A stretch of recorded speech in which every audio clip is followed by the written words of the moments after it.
only way you know you love yourself or anyone else is by the commitments, the contracts you're willing to make and keep.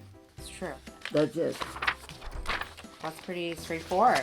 I really like that. What else do you want? I do want to talk about positive gamey people. There are no positive gamey people. Well, they can be. If they're being gamey, you know the outcome. Right? So But you're saying positive gamey. yeah. So just means Those are con men. Yeah. But I'm not using the word positive. Okay. Con men can appear good, True. but they aren't good. They're worse than.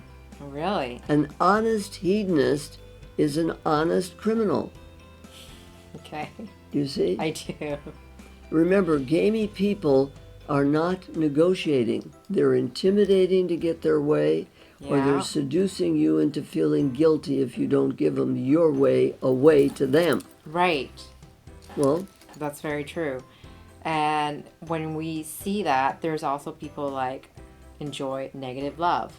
And those could be I'd already talked to you about a taste for pain. Yeah. And it's known for negative love as well. Gamey people can enjoy. No, it's not negative. It's painful.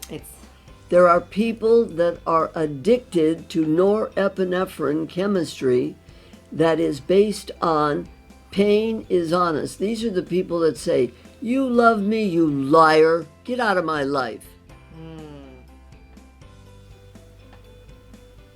Gamey people who are on norepinephrine as a drug basically keep drug addicts, criminals, abusers, because they're normal. Okay, yeah. You see? Yeah, yeah.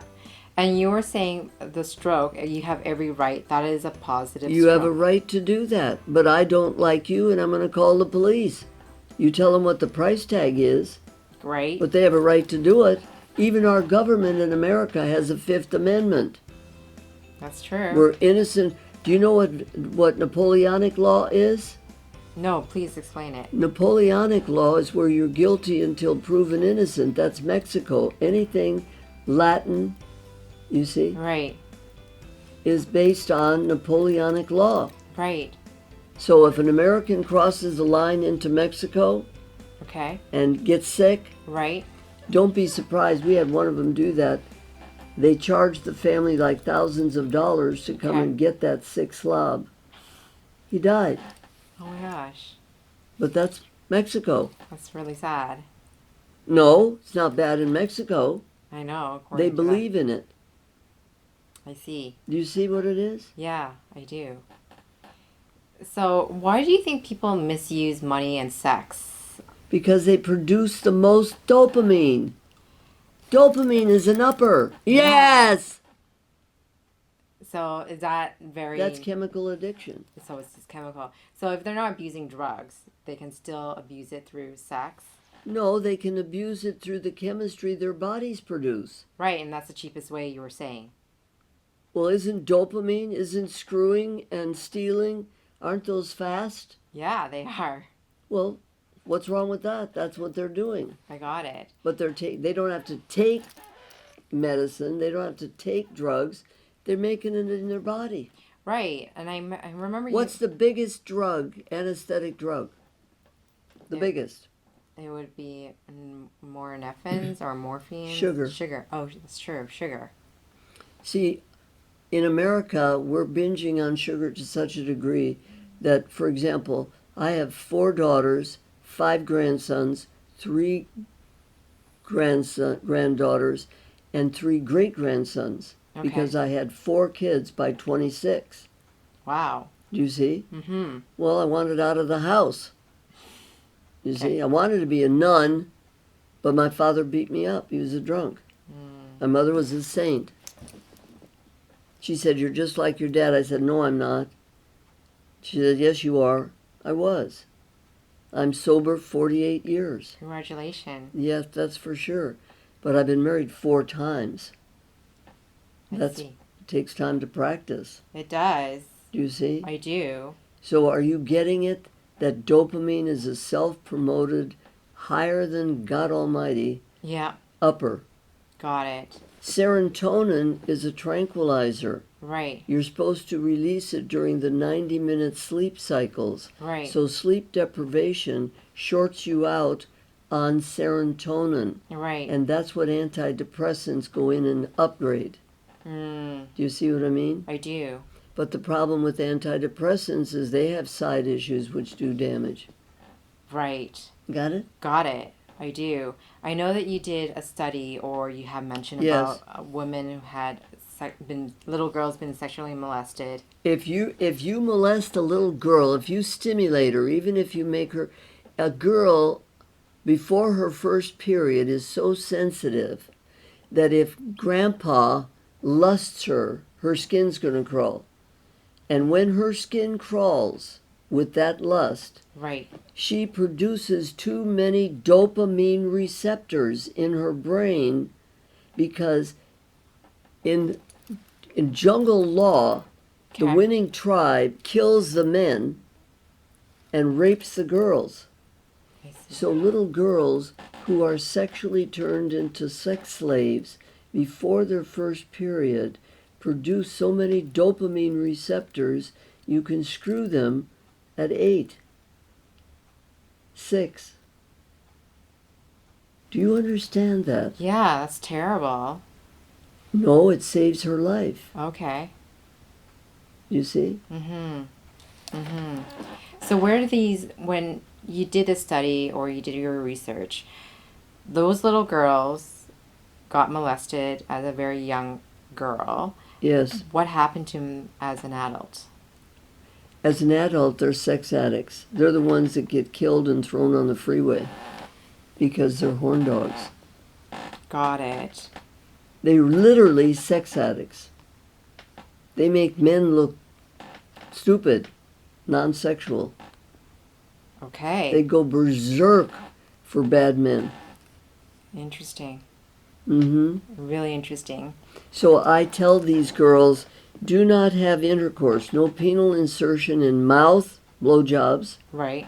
anus, or vagina without an engagement ring or at least a promise ring on this finger. Because if you don't have some kind of commitment, your body's being taken over by your chemical deprivation. Got it. Your body's not working right. I see that. So, Commitment ring is important. totally. And if they can't get a commitment ring, they can get bracelets, necklace, or anything else. Is that No, right? they can get married. I'm telling you, Okay. when a woman allows herself to get naked with a man without a proper contract, raise your right hand. Okay.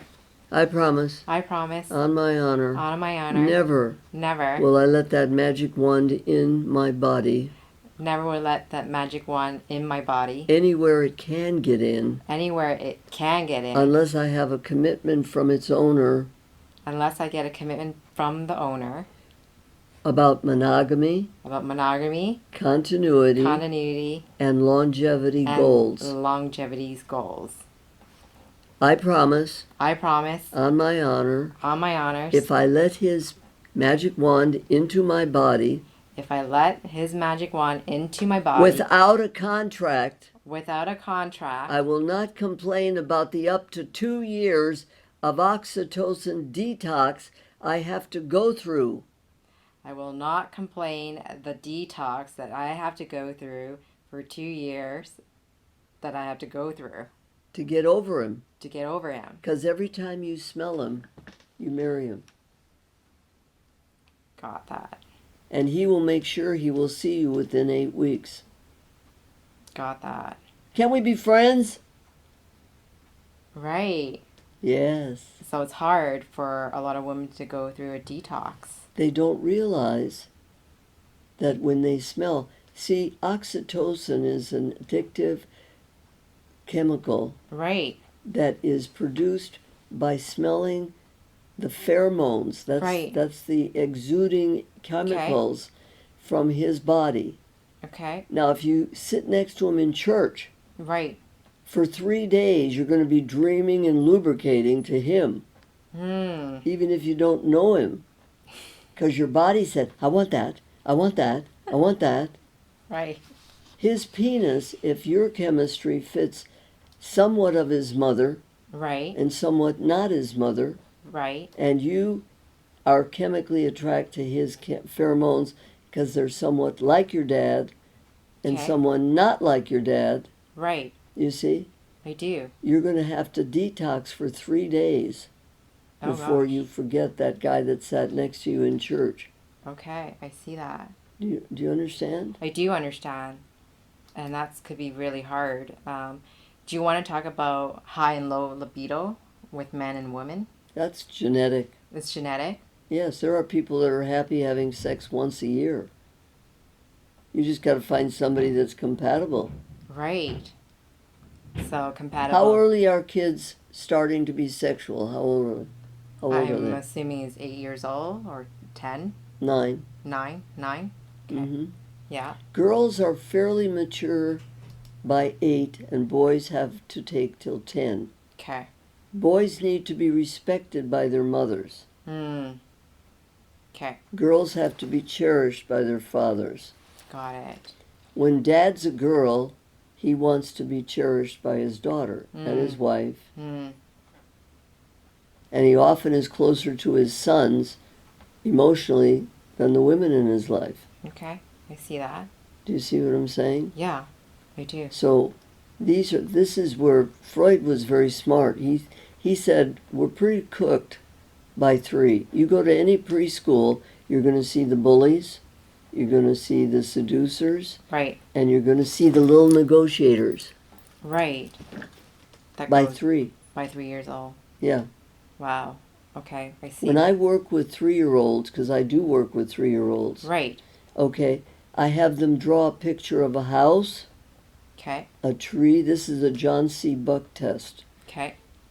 I have them draw a house, a tree, and people in Okay. that picture. Mm-hmm. They'll put the whole family. It'll be there, and then you say, "And that's Mama. What's Mama doing? Right. Oh, Daddy's hitting her. Oh." Got it. John C. Buck. Okay, I do see that. And you were mentioning earlier about smelling a man and she's trying to get over him. You came up with a term, premature monogamy, and you wanted to go into duty dating. Yes. Can you explain a little bit more about that? Premature monogamy is you agreeing to be his girlfriend before you even know him. He's got to your chemistry. Right. Do you see? I do. And what was the other word? Duty dating. Duty dating is when you're out practicing being a virtuous woman. What does that look like? It looks like, "Hey, come on to my house, I want to make love to you." That sounds so wonderful, but I've made a promise to myself not to have casual sex. Right. Because I want to get married soon, and that would cause me to maybe fall in love with you. Okay. Physically, but not know you.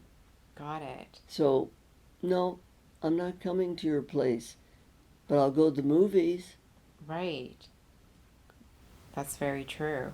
Do you see? I do see that. So, how many guys should you be dating if you're single? 3.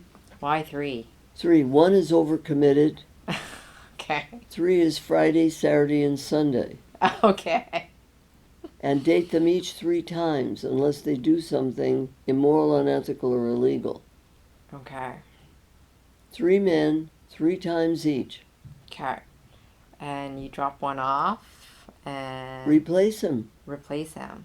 Read my book, Getting to I Do, or Staying Married and Loving It, or The Truth About Men Will Set You Free But It'll First Piss You Off.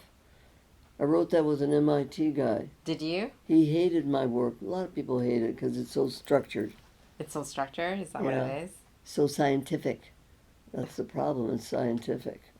You know, it's like in America, drive on the right side of the yellow line. In England, drive on the left side or you die. I see that. I do see that.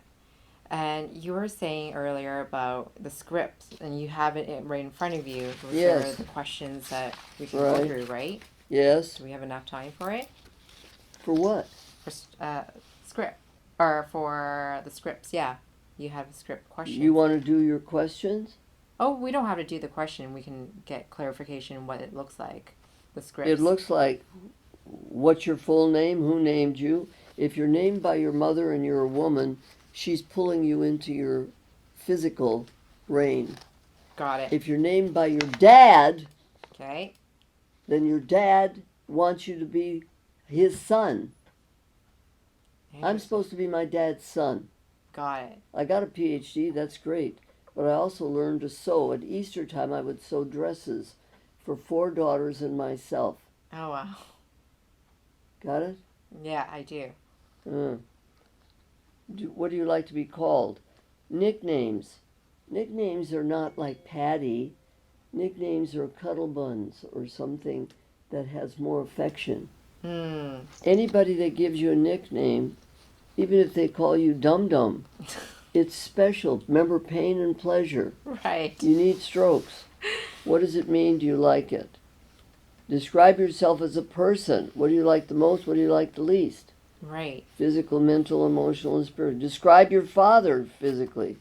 And it's got keys down here. These are TA. Yeah, the counter, injunction, That's the exactly parenter. right. Yeah. All the TA phrases.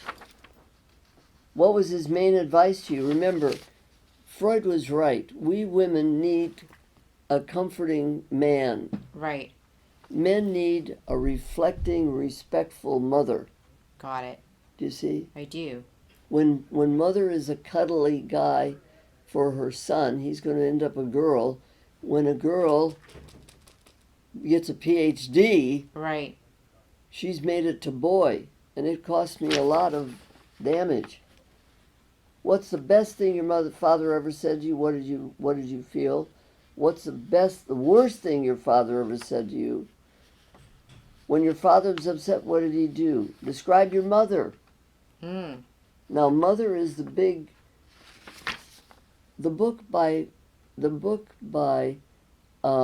it's called Puer Aeternus by Maria von Franz, Right. who was a protege of Carl Jung. And Carl Jung helped Bill Wilson set up the 12-step programs. Right. Do you see what I mean? I do. So there's the connection is quite profound. Right. What was her main advice to you? What was the best thing your mother ever said? What was the worst thing your mother ever said? When your mother's upset, what does she do? When your father's upset, what does he do? How do your mother and father feel about you compared to your brothers and sisters? Sibling rivalry. Right. What do you know about your birth? Were you wanted? What's your favorite child's story, movie, cartoon, comic book? What's the most important part of it?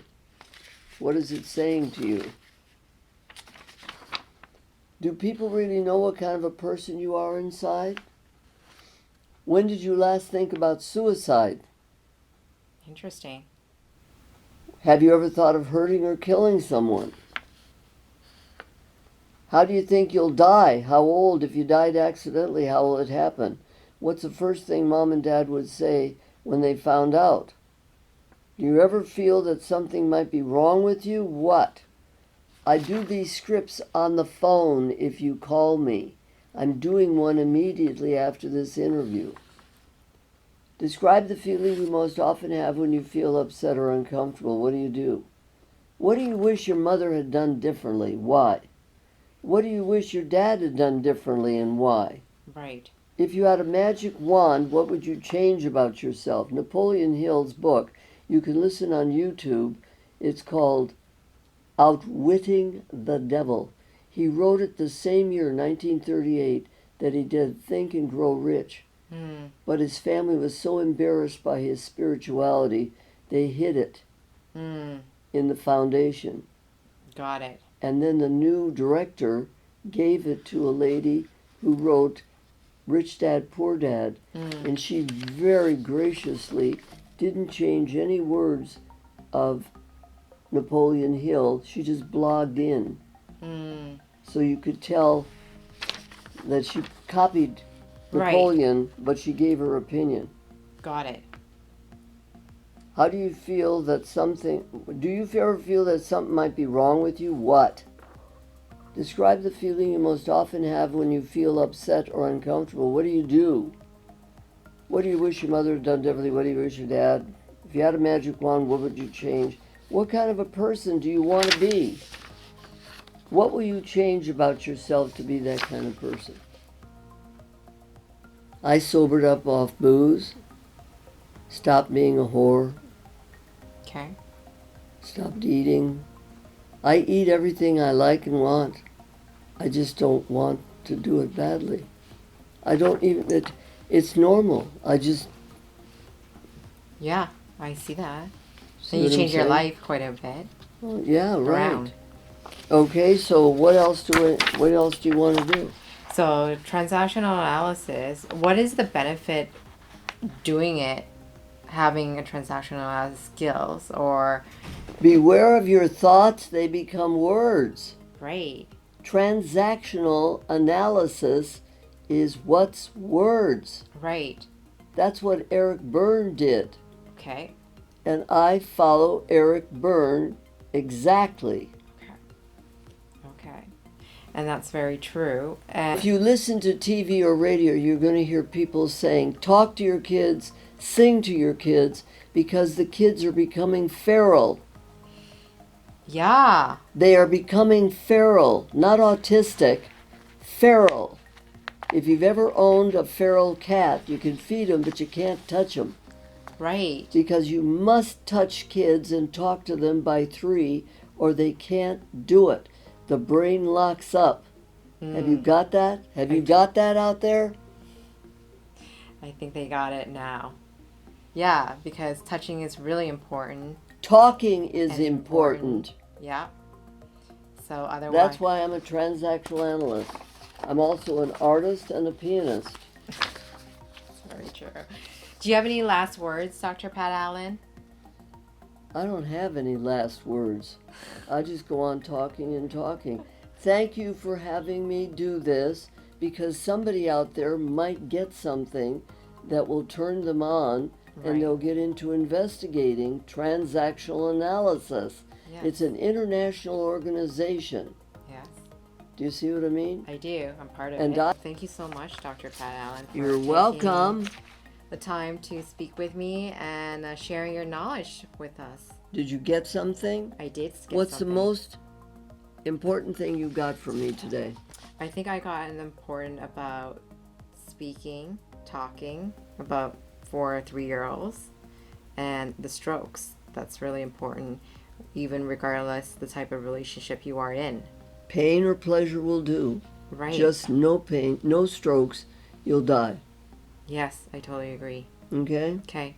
Thank you for having me. Well, thank you. All right, say bye to the audience. Bye. Look, if you're serious about being fearless in love and ready to be treated like a queen, links is down below to book a time. I got over 100 videos on YouTube and I post new videos every week. So make sure you subscribe. Don't forget to hit the bell button. You get notified when new videos goes live. If your friend is actually stuck in love, share and like my video. I do take requests on topics and answer your burning question about your relationship. So just leave a comment down below. Otherwise, see you in the next video.